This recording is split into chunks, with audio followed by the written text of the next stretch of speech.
Well, greetings, friends, and welcome to the Gospel Underground Podcast. This is episode 82, A Time to Build. I'm broadcasting live for me, from the Power of Change Worldwide headquarters here in Blacksburg, Virginia. We have a very special guest today. One of my good friends, one of my friends I see on the road often, stay in his house in the Dallas metroplex a lot. My friend Rob Zimmerman is here with us today. Say hello to the crew, Rob. Hey, everyone. Thanks for having me on today, Reid. If you're watching the video on our website, Rob has this Zoom background that literally pulled off the heist on me. I was like, wow, Rob, where are you? Are you at some global headquarters things? And he's like, no, it's a background, perfectly blended green screen. Very nice. Rob, thanks for your time today. This is a special podcast. We're in a series of episodes that kind of flow from a tweet that I put out in March, which I just titled 7 Things That Need to Make a Comeback in Our Society. Now, comeback or just reemergence or emergence, whatever, these things need to be present. Many times they're not. And I had a guy call me out on Twitter to say, oh, these are actually more than 7 things because there's couplets and triplets. But when you define the enumerated list, you can define how many there are, and there are 7. So we've been on the first 2, mental toughness, right? A few weeks ago, I had some wrestling coaches on to talk about why we need mental fortitude, not just collapse on every difficulty that comes our way. And then secondly, marriage and children. I had some brothers from a different mother on that I've been friends with, involved with their marriages and weddings for years, to talk about being a dad and being a husband. Rob, I know we probably could get into that and enjoy that as well. But today, number 3, manufacturing. 4, civility and kindness. Number 5, helping local neighbors. 6, courage and strength. 7, faith, hope, and love, theological virtues. Today, manufacturing. And my friend Rob Zimmerman is with us because he's an engineer by training. He's an inventor. He's an entrepreneur. He lives now in the Dallas metroplex. He did live in New Jersey with us at one point in time. I had the privilege of baptizing he and his wife, Christine, when they were members of Jacob's Well. Rob received a Bachelor's of Science in Mechanical Engineering from Iowa State, Master's of MBA from Arizona State. He is a husband, father, 3 kids, 1 dog named Max. Max still hanging on, still doing okay? Doing well. Okay. Max has been up and down health-wise. I've actually prayed for Max. Rob has been a friend for about a decade. He's known to message me from time to time about UFC and cryptocurrency and bad beer. Rob, welcome to the show today. Thanks for having me, Reid. Pleasure to be here. Well, give us your recounting on our trip to watch the New York Knicks, and I saw the beer you had in the refrigerator and that experience for you. Well, I like my Keystone Light, grew up drinking it at Iowa State, and so it just kind of carried with me. I feel like people think it's trash beer, and it probably is trash beer, but it's nostalgic for me, so it it holds a lot of memories for me. So I'm just messing with you. I love seeing people who love like things like Natty Light, Keystone Light, and then exploring. You have explored more when I visit you. You do have a different offering now on play of diversity in the beer drinking. So we met in New Jersey. You guys were out there actually for a business reason, right? Tell me what brought you to the Garden State, which you felt like led for you struggling with freedom idolatry. Tell us about your sojourn in Jersey.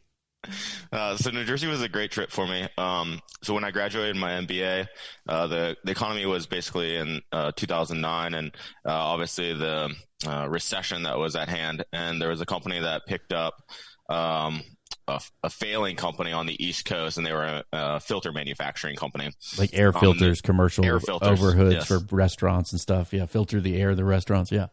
That's right, or even in your home, but mostly commercial applications. And that company was bleeding cash, and so I went out there to turn it around, and they had acquired it as a distribution point for the East Coast. Oh, wow.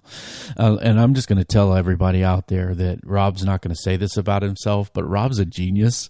When coronavirus hit, he started sending a group of friends of ours all these plots about how the pandemic would trend. Before all like the Imperial College of London did all that stuff, we got Rob's graphs, and they were really, really accurate. And so he's a math guy. He's got his own kind of investing strategies, mathematical equations.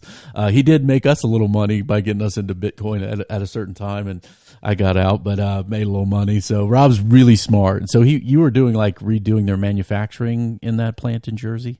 Yes, we basically took what they had was a job shop at the time, which is kind of the old school way of doing manufacturing, is where you would have specific operations in specific areas versus more of an assembly line, lean manufacturing setup. And so we basically uprooted what they currently had, put it in a new building, redid the layout, and made a one-piece flow very efficient, and brought them profitable in about a year. That's where we go. Boom. Drop the mic.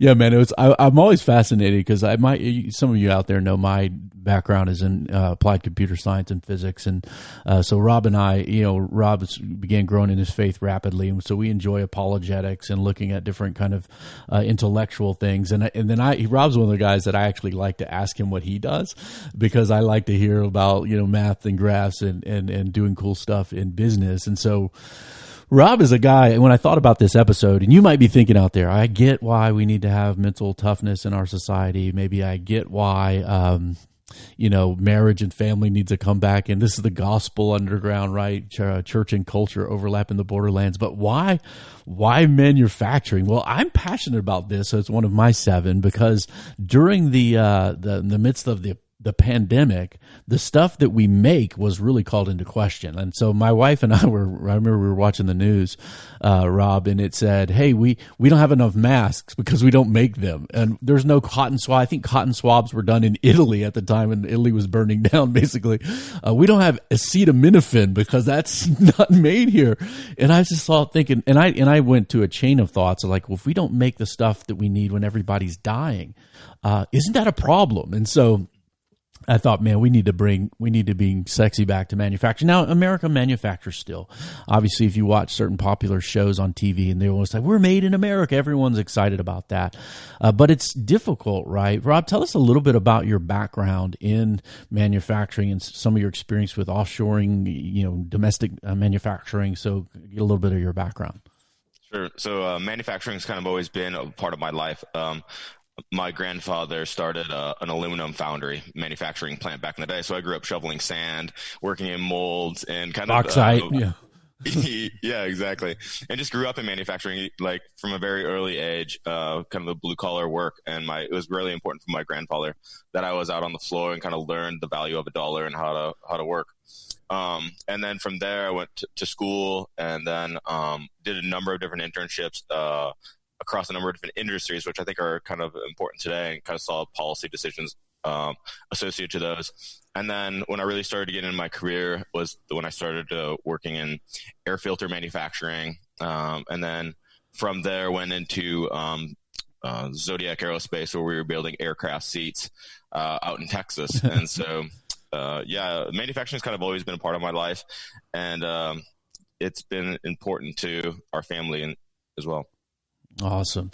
I remember that. I almost forgot about the airplane seat manufacturing. I remember that now. You did that a couple years or a year or so out there?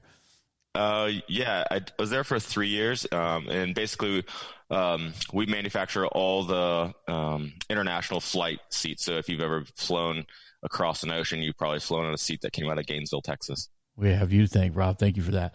I have done that, and not doing it now, but I was doing that a lot recently, and all came to a halt. And so many people realize some of these realities during the pandemic, and obviously somebody like you who's been in manufacturing and others probably realized that, or you knew, or people maybe even in popular culture knew that iPhones are not made in, they're not made in Omaha, they're made in China, with massive, massive operations that are multinational in themselves now with companies like Foxconn. But many people started to say, well, we can't get Tylenol. What are we going to do with that? We can't get this cotton swabs to stick up our nose to test to see if we're, viral, shedding viruses. So Senator Josh Hawley, a young senator, I believe he's an attorney from Missouri, he put out an article about, economic recovery. I'm just going to read a few quotes from there, from this senator in particular. He said, "Never again should the American people find themselves vulnerable to the Chinese Communist Party for critical medical supplies, industrial components in a moment of crisis. Congress must immediately act new local content requirement rules requiring manufacturers of finished product to procure higher percentages of their inputs over time from domestic suppliers for all industries essential to crisis response, medicine, medical equipment as such." So this is more than simply saying, hey, we should make it here or there, but we should make certain things here at least as a percentage in order to protect our ability to help ourselves. Is that right? Yeah. I mean, I was as shocked as you were. I mean, I saw the numbers kind of progressing and the pandemic kind of spreading across the globe, which was interesting to track. But I think the one thing I didn't really realize or didn't think would happen is that we would be fighting a pandemic in the U.S. without basic defense mechanisms like face masks or hand sanitizer. Yeah. And we'd have to resort to like homemade cloth masks in the U.S., and run out of things like toilet paper. I had no idea that our manufacturing would be that constrained and wouldn't be able to respond to defend our citizens. Yeah, there was an article by Mark Andreessen that we're going to take up here in a few minutes on this podcast that was called Time to Build, but one quote from there that was a little shocking too. He said, we have today the need for things that we don't have. We don't have enough tests or test material, cotton swabs in common regions, enough ventilators, negative pressure rooms, ICU beds. We don't have enough surgical masks, eye shields, medical gowns. And I write this, New York City has put out a desperate call for rain ponchos to be used as medical gowns. Rain ponchos in 2020 in America, right? It was, I think a little bit shocking for all, and probably good medicine, if I might use that word, for Americans, because we kind of have this pride and arrogance that we kind of can do it all on our own, and we got it all covered, and all of a sudden we got rain ponchos that we need in hospitals to keep people healthy and safe. Another two-term senator from Arizona, this was in Newsweek, Dr. Kelly Ward wrote about, she was talking about a little bit of a political matter, setting up an economic recovery task force. But one quote that struck me from her words was, the pandemic has amplified the necessity of ensuring that American strategic manufacturing production priorities, and I'll get your take on these priorities, Rob, food, medicine, and this one will be controversial, and weapons, right, are brought back to U.S. soil as a matter of national security. Our nation's manufacturers and producers must have a very large voice on this task force, and they should be incentivized to bring production capacity back to the United States. What do you think about those priorities? Food, medicine, missiles, weapons. Should we be making those things? Yeah, I mean, I think there are already laws in place that regarding defense. So if you make helicopter blades or something like that we would need in a time of war, there's laws that don't allow you to take that manufacturing to overseas. Now they have to be domestically produced. So those supply chains couldn't get cut off. And I think what the pandemic kind of exposed is maybe there's other areas that are necessities for our country outside of just making war machines that might be crucial to us as a society. Yeah, because reality is, this is a harsh reality, and sometimes people don't want to acknowledge this, but we live in a world that's made up of sinful human beings, different passions and interests that conflict. Obviously, there's never been a time where human beings have not been at enmity with other human beings. And so when you have potentially other peoples that are hostile to other peoples, and they may make the stuff for you to be able to defend or protect or serve your own populace, you start to have really big problems. And that brings up, obviously there's wonderful people. You probably interact with some wonderful people in China who are part of the manufacturing complex there that's been such an uplift for their whole nation and people and economic empowerment. But at the same time, what if their government someday says, no, you can't send, the masks, or you can't send, the microprocessors that run the missile guidance systems, right? Then we start to have really big problems. What has been your experience of both, on the people side, working with China, and then your thoughts of the future of that kind of interaction, which obviously before the pandemic with, trade imbalances and things was being addressed. But after the pandemic and through the pandemic and all the thing involved with, all the things with China, what are your thoughts on the state of that relationship?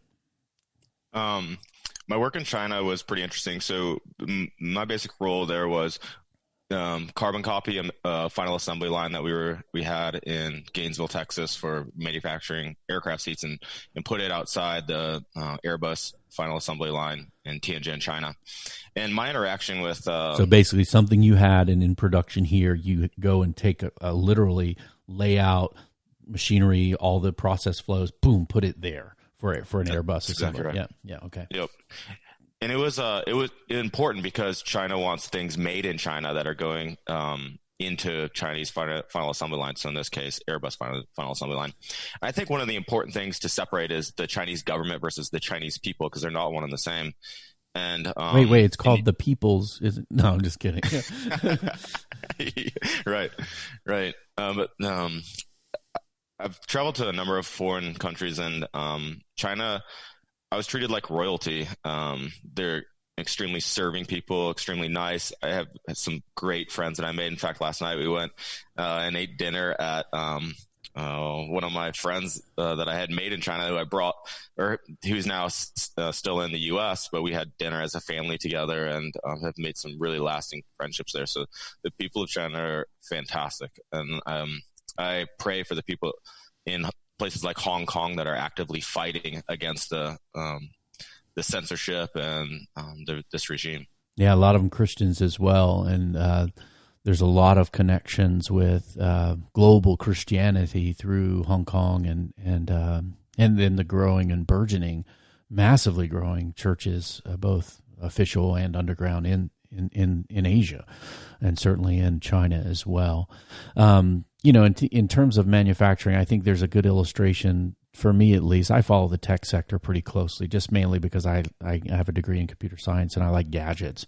And so I listen to tech podcasts and news. And so where people make stuff. And then certainly the impetus of manufacturing more in America has been heard. And, Apple trying to do various things stateside more so now. But obviously they're going to be in China. But there's a company called TSMC, which you very much know about. But for our listeners, TSMC is a Taiwan semiconductor manufacturing company. Limited. It's Taiwan's largest company, right, and the world's most valuable semiconductor company. Semiconductors are the chips that run all the computers, the brains inside the machine, so to speak.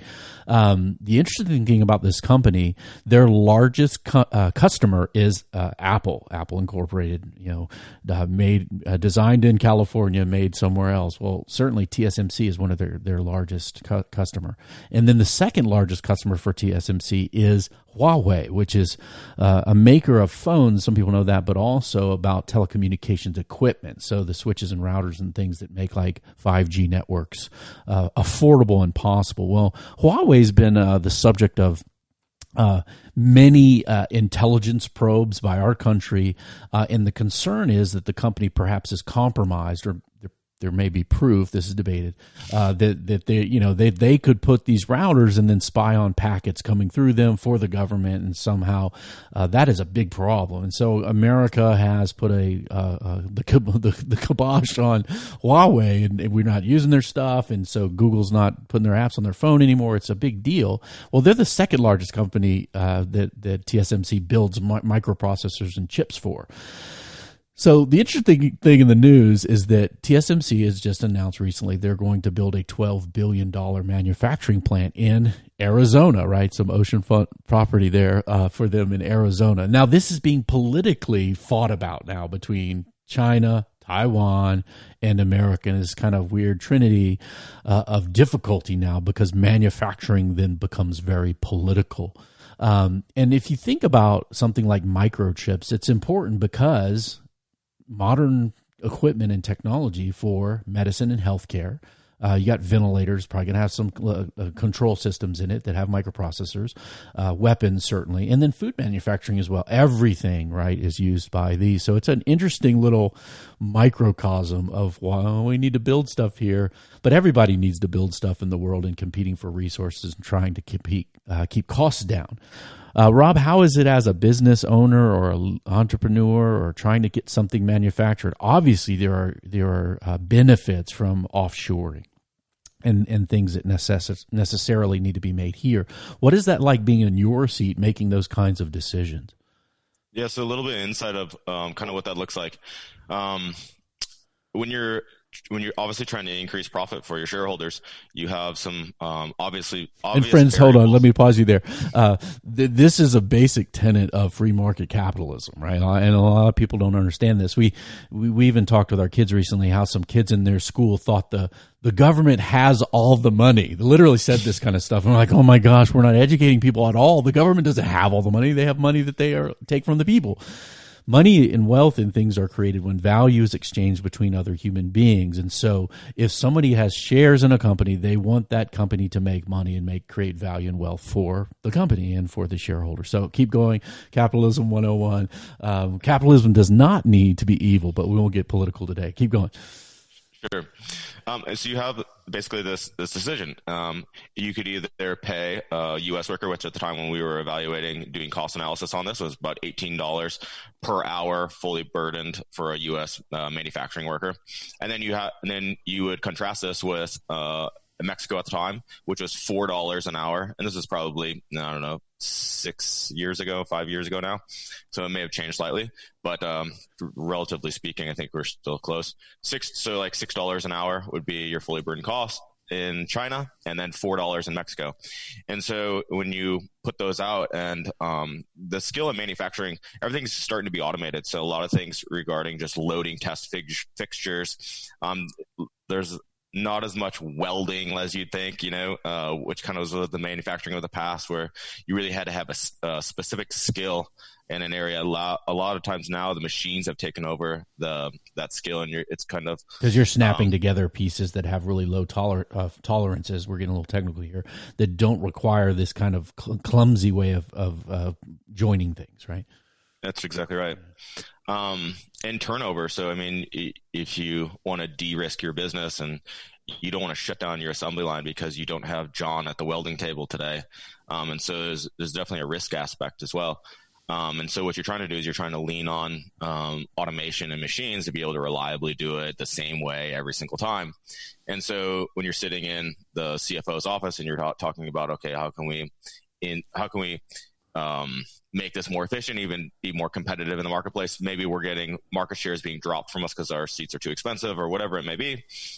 These are some of the decisions that are put forward. And to your point, a lot of times it's just like, hey, how do we stay in business versus how do we not make more money, but actually just even stay in business? You have to make a lot of these decisions. Yeah, most business owners aren't Jeff Bezos as much as sometimes people want to make it seem to be. A lot of businesses every month barely stay in business and run their operations simply to provide jobs and resources for their own families. It's also sometimes you think, well, what about the 18-hour guy who lives in your neighborhood and you're just going to fire him? This is one of the things that's frustrating for me because, we don't have anybody working the cotton gin today. Hey, that cotton gin guy who has the cotton gin expertise, we need to make sure he's going great. Whenever there are shifts and developments in technology and processes, there are other jobs that are created. Many times, though, it's the resistance to these things that, like I'm telling my son all the time, I was like, hey, be the guy who can control the robots, right? I just joke with him about that because he doesn't want to be a guy whose job is going to be replaced by a robot. You want to be the robot engineer because there are other jobs that will become. Now, there may be some limits. There are some visions of the future that I oppose for ethical reasons about hey, let's replace every human with AIs and get rid of ourselves, or we'll sit on the little hover deck of Wall-E and get fat and lose our bone density, become pathetic. I think there's a limit, but we're not talking about that. Manufacturing in a lot of places, manufacturing jobs in say, a Mexican factory run by a company building airline seats, it's probably a really, really good job for that community. So it's complex, not as simple as folks either on the right or left politically want to make this, because it's a hot potato people want to make a fight about. But that is a decision you have to make, as in business many times. So what are some of the motivating factors? I spoke with a friend who was originally from Iran, who immigrated when the Shah came down to the United States, an American citizen now, who was talking about he was getting to the point with his business, and he was doing some educational tools for pharmacy doctors and things prescribing, and they were doing some stuff overseas, but it was getting so close in price, and the price he was considering is, look, there's not only what we pay people to do it, but it's also how much back and forth confusion, mistakes, and drama and all this stuff. And he was saying it was getting much closer with being able to do things stateside. But he was more of a knowledge work kind of thing.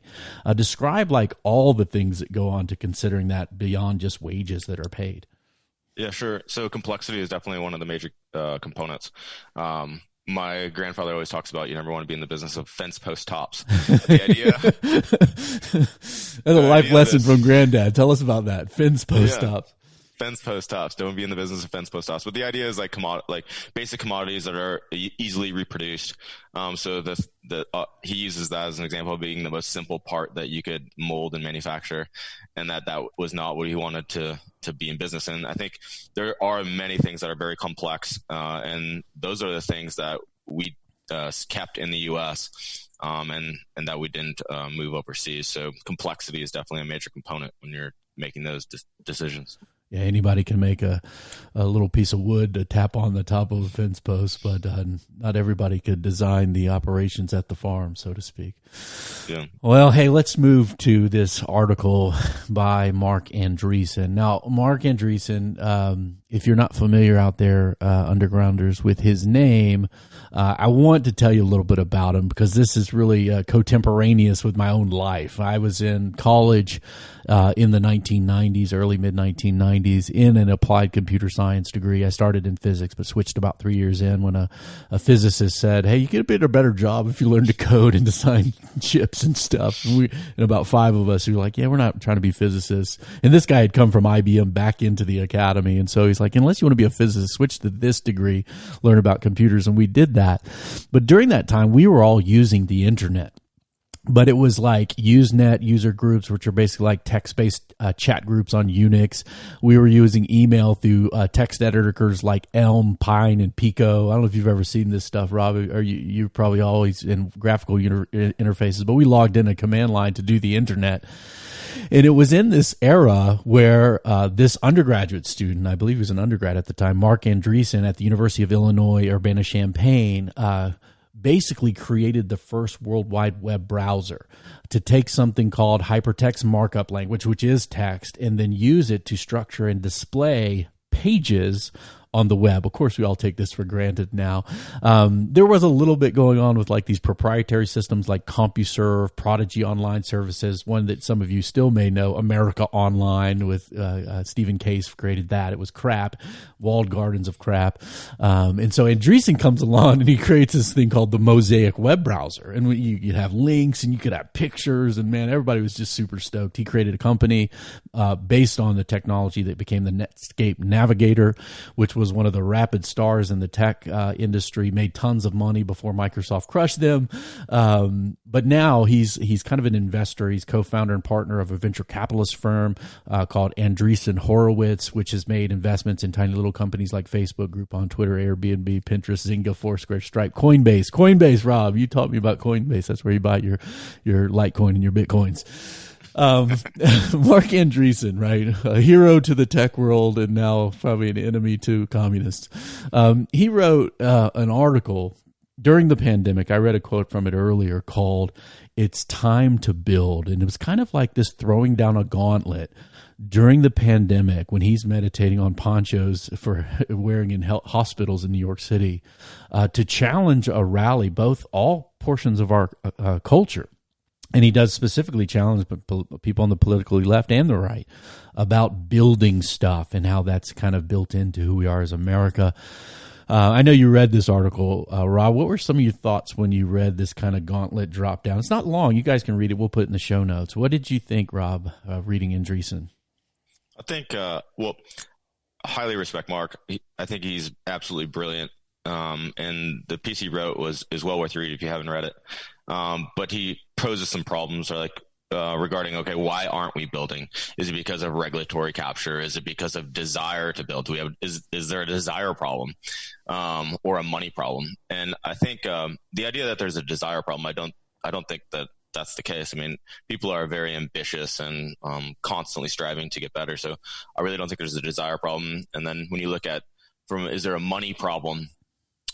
He said no, he didn't think there was a money problem either. And I don't, for the most part. My biggest problems with that is that, no one's IPOing anymore. I mean, you don't IPO until you're like a $2 billion company. Meaning nobody's making initial public offerings on the stock market early on based on more potential. There's more, capital is being withheld till later, right, for companies. Yeah. That's right. I mean, and so what's happening is venture capitalist firms are investing their own money, which is, the elites who have wealth. Who founded Netscape. He got a lot of cash. Yeah. Yeah, that's right. and are investing in these, up and coming companies, whatever they may be, Airbnb, et cetera, Facebook. And so the small guys or private citizens largely miss out on these massive opportunities of return. So I would agree that money isn't short, that there's things to invest in, just not for the little guys like you and me. But Rob, you're an investor in Power of Change, so I appreciate that. Nice.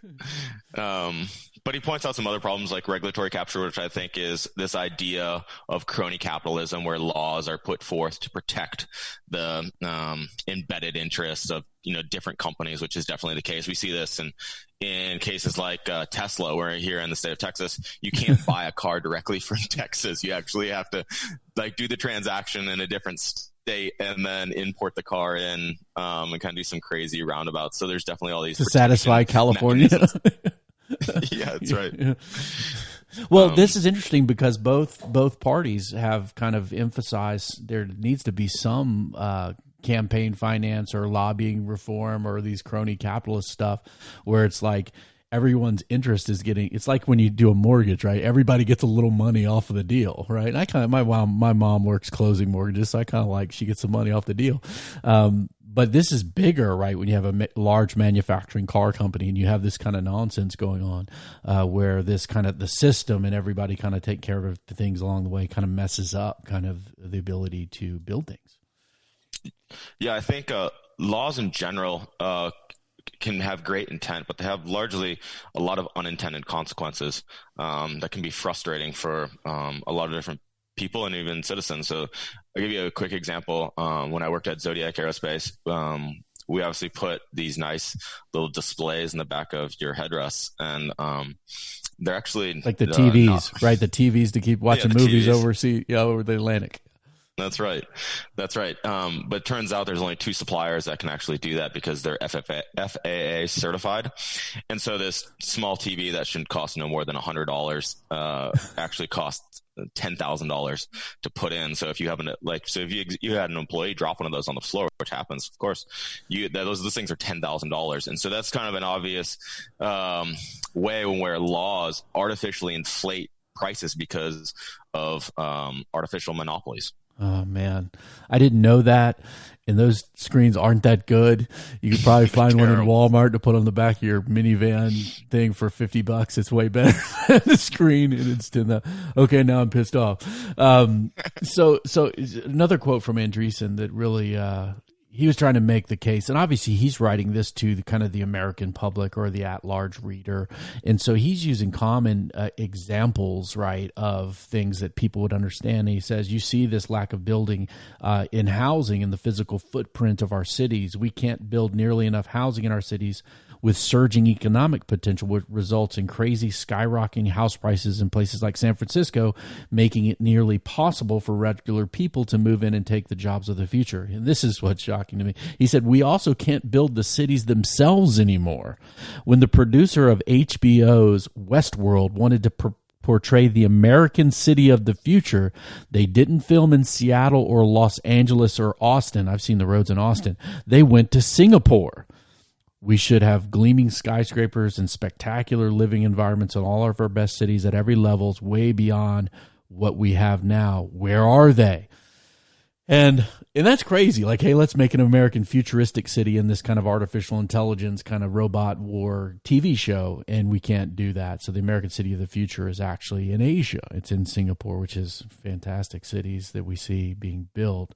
He also says we see it in education. We have really good education. We don't get it to enough people. And these problems we could solve: education, cities, manufacturing, housing, transportation. So where are the fast aircrafts, millions of delivery drones, high-speed trains, monorails, hyperloops? Hyperloops is cool if you hadn't looked into those guys. Flying cars. We're pretty much on the Jetson with Zoom. I mean, you are zooming now, but cars ain't flying yet. We're getting close maybe with quadcopters, but his thing is like, hey, we have to want to do these things. And his thought was the problem is desire. What did you think of his diagnosis? It's not so much money, although there's some money issues with regulation that maybe need to be addressed. What about our want to? Are we just on autopilot as a society and a culture? I don't believe so. I think the desire is there. the desire to like provide for your family and better your own life, I think, is like innate in the human spirit. And the industries that he laid out, like healthcare, education, housing, transportation. When he references transportation, you'll note that he only talks about air transportation. He's not really talking about the auto industry, obviously much bigger industry, which I think is also interesting. He's buddies but with when you look Elon, at these maybe. things, but when you look at these things, these are highly, highly regulated industries. And when you look at housing being a problem, obviously the cost of housing in areas like he's living in, San Francisco, isn't really an issue when you go into they call the flyover states, right? Where I grew up in Iowa and Texas, there's not really a housing problem at all. And so I think there's a common thread among all these different industries where you see, okay, the price of a TV can drop by like 90%, right? Versus the college education is going up. And is multiplied by 5x. I'm sure you're keenly aware of this. Yes. About to send one off to these places and some of my money. Thankfully, she was super smart, and so they're giving her lots of money. But I think as this pandemic has happened, and it's brought down a lot of laws that were once in place, whether it be like we saw it in teledoc, so healthcare, a lot of laws were telemedicine. That's right. And so I think it definitely accelerated a lot of these things that were kind of already starting to progress, and maybe have made 5 and 10 year leaps recently just because of the pandemic. And then in education, we have new up and coming universities. I don't know what you want to call them, but like Lambda School, which is a coding school that you can now join, and you can join for free, right? And then when learn to develop software. That's right. Yeah. And then when you go and get your first job, you pay a certain portion of your income for just a few years to pay them back. So basically, they're taking all the upfront investment away for you, which I think is really neat. And if you get a good paying job because of that, then you pay it back, so to speak, rather than just doing the big, huge $1 trillion debt stuff. That's exactly right, and it's very reasonable. You have to be over a certain threshold, making I don't know what it is, like maybe over $80,000 or something like that. But it's very reasonable. So I think there's a lot of things, and even questions that Mark put in his article around why is Harvard not educating millions of kids versus this small minority of kids? Why is it taking PPP loans? Right. But there's a lot of things out there that have just came up in recently. So if you look at schools like MIT, I don't know if a lot of people know this, but MIT has put out all of their coursework, all of their lectures, for free, all of their content for free. It's on iTunes University, I believe, right? And other places as well. Exactly. Yeah. So now you can get all of this educational content for free. You can get an MIT education. Granted, you don't get the piece of paper, so maybe there's a opportunity to develop or the social or the interaction, the friends, the network that are beneficial, but not but if you don't have that and you have the education, it's still hugely valuable for free. Yeah, that's right. But the content is there, and I mean, as hiring goes within companies, that's all you're really looking for is people to demonstrate capability. And so a degree was kind of a way to initially set that, right? So to verify that a person actually has certain educated tools for the world they're stepping into. And now there probably is, and this will take us far afield, so I won't go there other than to say this, Rob. There probably is a place for a liberal arts education still, so that we are shaping well-rounded human beings and not just code monkeys. Because obviously, we want people to be able to interact, have social soft skills as well, that many times people in the tech industry need to realize the world needs a lot more. I think that's some of the success of like Apple as a company, is that they kind of mix hard and soft skills together with creativity and liberal arts, with kind of hardcore engineering. And so I think that is definitely path to the future. And I think Andreessen, as we wrap up his article, his thing when he said it was a matter of will, he was pointing more at the will of these regulators, of these leaders that kind of hold back the wills and desires of people who want to provide for their family. And he throws down a challenge both to, hey, those on the right, this is supposed to be your world. Why don't you get out of this crony capitalism? And people on the left, if the public sector is the solution to these things. Let's prove it. Where's the government-sponsored building projects that are super successful and efficient and good for the folk in these cities that are maybe even dominated by that political vision?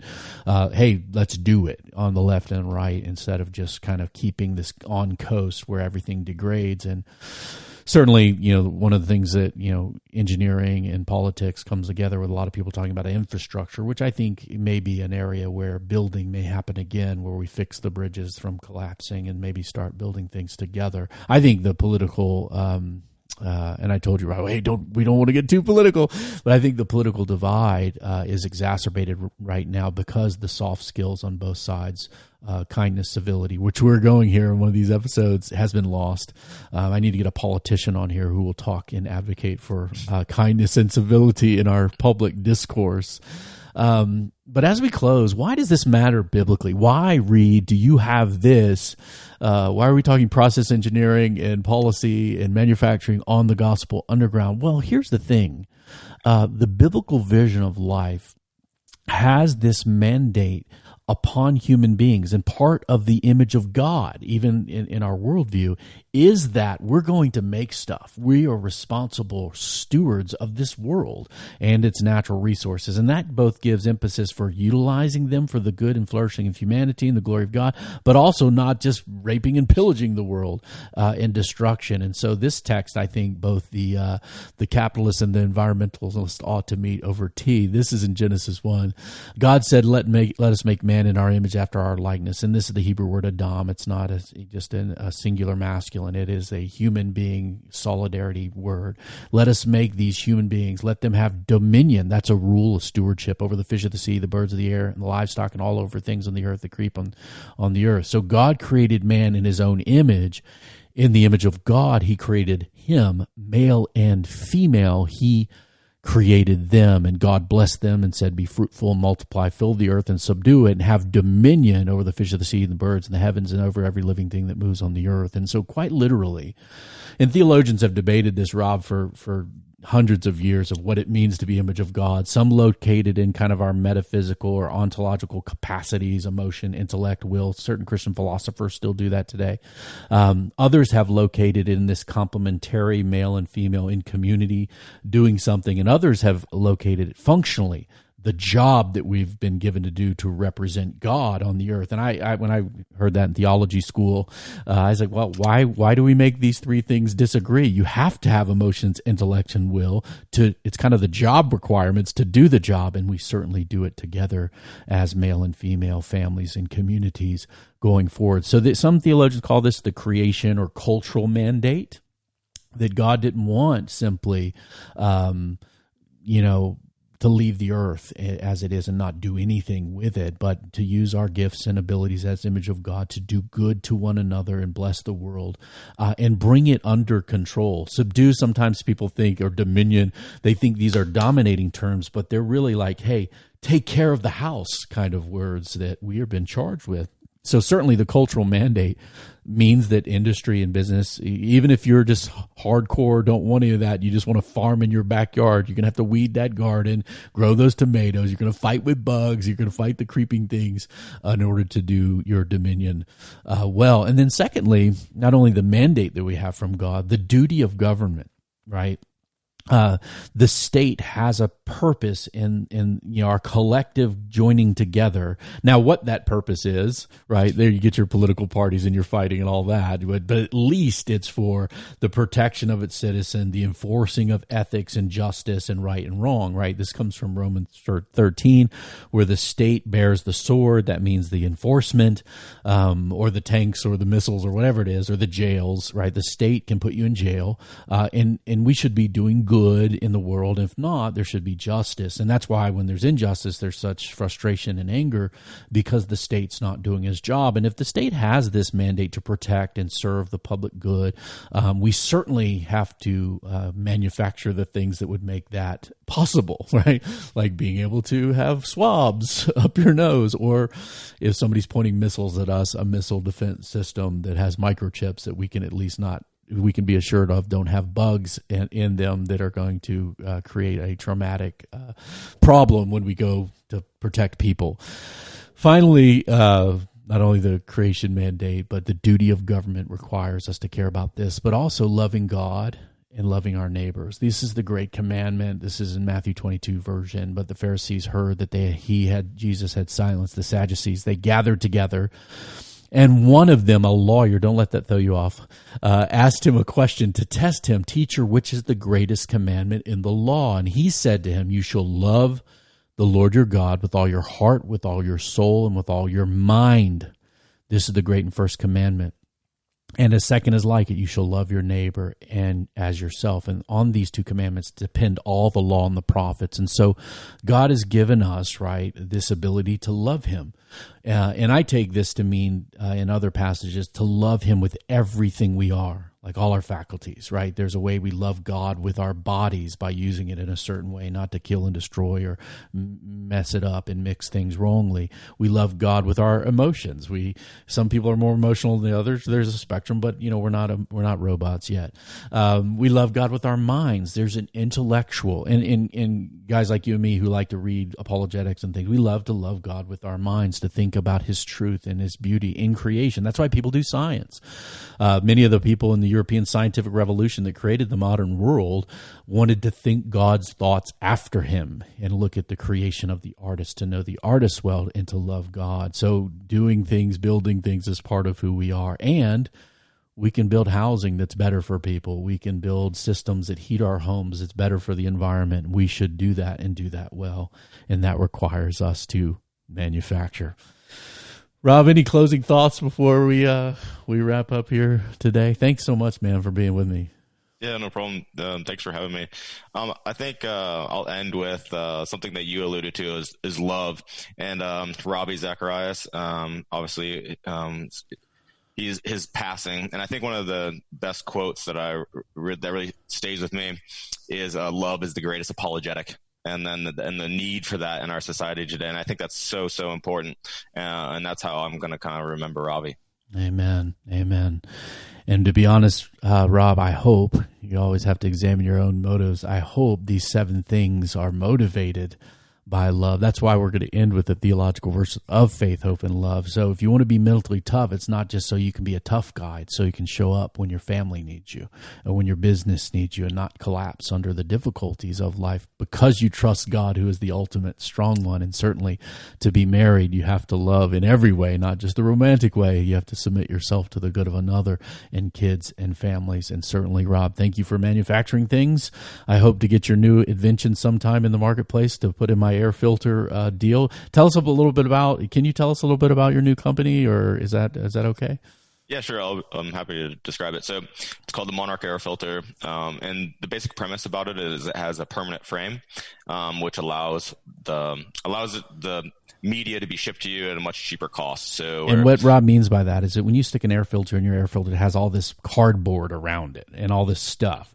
Really what matters is the stuff in the middle that filters the air.